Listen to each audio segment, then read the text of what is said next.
যখন সবাই বলে তুমি পারবে না, যখন দারিদ্র্য তোমাকে গিলে খেতে চায়, তখনই আসল যোদ্ধারা জন্ম নেয়। এই হলো এমনই এক যোদ্ধার গল্প। এই হলো রহিম, মাত্র ১৬ বছর বয়স, কিন্তু তার কাঁধে পুরো পরিবারের দায়িত্ব। বাবা ৩ বছর আগে মারা গেছেন, রেখে গেছেন একজন অসুস্থ মা আর ২ ছোট বোন, আয়েশা আর ফাতিমা। রহিমের পরিবারের স্বপ্ন ছিল খুবই ছোট, ৩ বেলা পেট ভরে খাওয়া। মায়ের শরীর দিন দিন খারাপ হচ্ছিল, ক্রমাগত কাশি, জ্বর। ডাক্তার বলেছিল ফুসফুসে ইনফেকশন, চিকিৎসা দরকার, নিয়মিত ওষুধ দরকার। কিন্তু টাকা কোথায়? রহিম যা আয় করত দিনমজুরি করে, তাতে সবে রাতের ভাত জুটত। সবচেয়ে কষ্ট ছিল রাতের বেলা। বোনেরা যখন ক্ষুধার্ত থাকত, রহিম তাদের গল্প শোনাত, বলতো কাল আমরা অনেক ভালো কিছু খাবো। বোনেরা হাসত, বিশ্বাস করত, কিন্তু রহিম জানত কাল আর কালও একই থাকবে। সেই রাতে খালি প্লেটের দিকে তাকিয়ে রহিম নিজের কাছে শপথ নিল, আমি পারব, আমার পরিবারকে সুখী করব, যত কষ্টই হোক না কেন। পরদিন থেকেই রহিমের জীবন বদলে গেল। ভোর ৪টায় ঘুম থেকে উঠে নির্মাণ সাইটে কাজ, ইট বহন, সিমেন্ট মেশানো, প্রচণ্ড রোদে, ভারী বোঝা, কিন্তু রহিম থেমে থাকেনি। দুপুরের কাজ শেষ করে বিকেলে রিক্সা চালাতো, সন্ধ্যায় দোকানে মালামাল ওঠাতো। একদিনে ৩-৪টে কাজ, শরীর ভেঙে পড়ার উপক্রম, কিন্তু মনোবল ছিল পাথরের মতো শক্ত। রাত 10টায় বাড়ি ফিরে খাওয়া দাওয়া সেরে শুরু হতো আরেক যুদ্ধ, পড়াশোনা। কারণ রহিম জানত শুধু শারীরিক পরিশ্রম নয়, শিক্ষাই পারে তাকে সত্যিকারের মুক্তি দিতে। রাত 2-3টে পর্যন্ত পড়ত, তারপর আবার ভোর 4টায় উঠে যাওয়া কাজে। মা ছিলেন রহিমের সবচেয়ে বড় শক্তি। প্রতিদিন সকালে কাজে যাওয়ার আগে মায়ের পায়ে হাত দিত রহিম। মা মাথায় হাত বুলিয়ে বলতেন, বাবা রহিম, তুই হাল ছাড়িস না, তোর বাবা যা পারিনি তুই পারবি, আল্লাহ তোর সাথে আছে, আমি জানি তুই একদিন আমাদের সবাইকে সুখী করবি। মায়ের এই কথাগুলোই ছিল রহিমের জ্বালনি। কিন্তু পথ মোটেই সহজ ছিল না। ধনী লোকেরা হাসত রহিমকে দেখে, বলতো, দেখো দেখো, গরিবের ছেলে স্বপ্ন দেখছে, পড়াশোনা করে কি হবে, তোর জায়গা তো ইট বহনেই। কেউ কেউ বোনদের নিয়েও কটু কথা বলতো, কিন্তু রহিম চুপ থাকত, কারণ সে জানত কথায় কথায় সময় নষ্ট করার চেয়ে কাজ করে প্রমাণ করা ভালো। মাস 6 কঠোর পরিশ্রমের পর রহিম একটা ছোট্ট বিজয় পেল।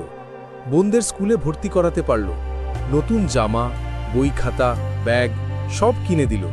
সেদিন বোনেরা যখন স্কুলে গেল, তাদের মুখের সেই হাসি দেখে রহিমের সব ক্লান্তি দূর হয়ে গেল। বুঝল লড়াই সঠিক পথেই চলছে। কিন্তু ভাগ্য যেন রহিমকে আরও পরীক্ষা করতে চাইছিল। একদিন হঠাৎ মায়ের অবস্থা খুব খারাপ হয়ে গেল। রাতের মধ্যে হাসপাতালে ভর্তি করতে হলো। ডাক্তার বললেন, অবস্থা গুরুতর, জরুরি অপারেশন দরকার, খরচ পড়বে অন্তত ১.৫ লাখ টাকা। ১.৫ লাখ টাকা? রহিমের কাছে তখন হাতে মাত্র ৫,০০০ টাকা। মনে হলো যেন আকাশ ভেঙে পড়ল মাথায়। সেই রাত থেকে রহিম পাগলের মতো খাটতে শুরু করলো। ঘুম নেই, বিশ্রাম নেই, দিনে 4টে কাজ, রাতে আরও 2টো কাজ। যে কোনো কাজ পেত করত। নালা পরিষ্কার, ময়লা সরানো, ভারী বোঝা বহন, কিছু বাদ দিত না।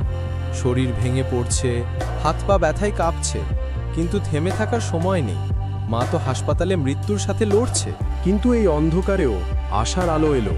রহিমের সংগ্রাম, তার মায়ের প্রতি ভালোবাসা দেখে পাড়ার মানুষ, বন্ধুরা, শিক্ষক সবাই এগিয়ে এলো। কেউ 1000 টাকা, কেউ 500, কেউ মাত্র 100 টাকা, কিন্তু সবাই দিল নিজেদের সামর্থ্য অনুযায়ী। রহিম বুঝল সৎ পথে সংগ্রাম করলে মানুষ পাশে আসে। 10 দিনের মধ্যে প্রায় 1 লাখ টাকা জমা হয়ে গেল।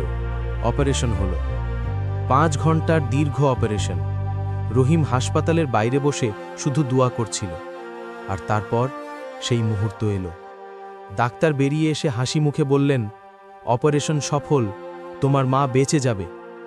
রহিম সেখানেই মাটিতে বসে পড়ল, কাঁদতে লাগলো অঝরি। এবার খুশির কান্না। মা সুস্থ হওয়ার পর রহিমের জীবনে আরও ভালো খবর এলো। কঠোর পরিশ্রম আর পড়াশোনায় মনোযোগ দেওয়ার ফল পেল সে। স্কলারশিপ পেল, তারপর কলেজ, তারপর বিশ্ববিদ্যালয়।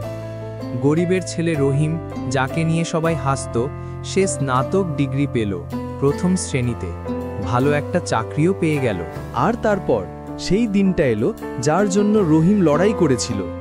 নিজের পয়সায় পরিবারের জন্য একটা সুন্দর ছোট্ট বাড়ি বানালো।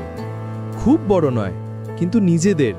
মা সুস্থ, বোনেরা স্কুলে পড়ছে ভালো করে। এখন আর কারো কাছে হাত পাততে হয় না। নতুন বাড়ির প্রথম দিন। মা রহিমের মাথায় হাত রেখে বললেন, তুই আমার গর্ব রহিম, তোর বাবা স্বর্গ থেকে তোকে দেখছে। তুই যা করেছিস তা হাজার ছেলে পারে না।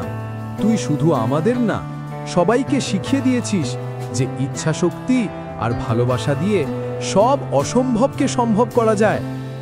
আর এখন প্রতিদিন সন্ধ্যায় পুরো পরিবার একসাথে বসে খাওয়া দাওয়া করে, পেট ভরে ভাত, গল্প, হাসি।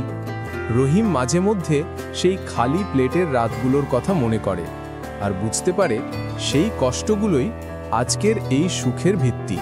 রহিমের গল্প এখানেই শেষ নয়, এটা একটা শুরু। তোমার গল্প এমন হতে পারে। মনে রেখো, পরিবার হলো তোমার সবচেয়ে বড় শক্তি। তাদের জন্য লড়াই করতে পারলে তুমি পর্বত সরাতে পারবে। দারিদ্র কোনো অভিশাপ নয়, এটা একটা চ্যালেঞ্জ। আর চ্যালেঞ্জ তোমাকে শক্তিশালী করে। লোকে কি বলবে তা নিয়ে ভেবো না। তারা তখনই তোমাকে মানবে যখন তুমি প্রমাণ করবে। হাল ছেড়ো না, কখনোই না, কারণ সবচেয়ে অন্ধকার রাতের পরেই সূর্য ওঠে। তুমিও পারবে, শুধু বিশ্বাস রাখো নিজের উপর আর ভালোবাসো তোমার পরিবারকে। তোমার পরিবার তোমার শক্তি, তোমার সংগ্রাম তোমার গর্ব। কখনো হার মেনো না।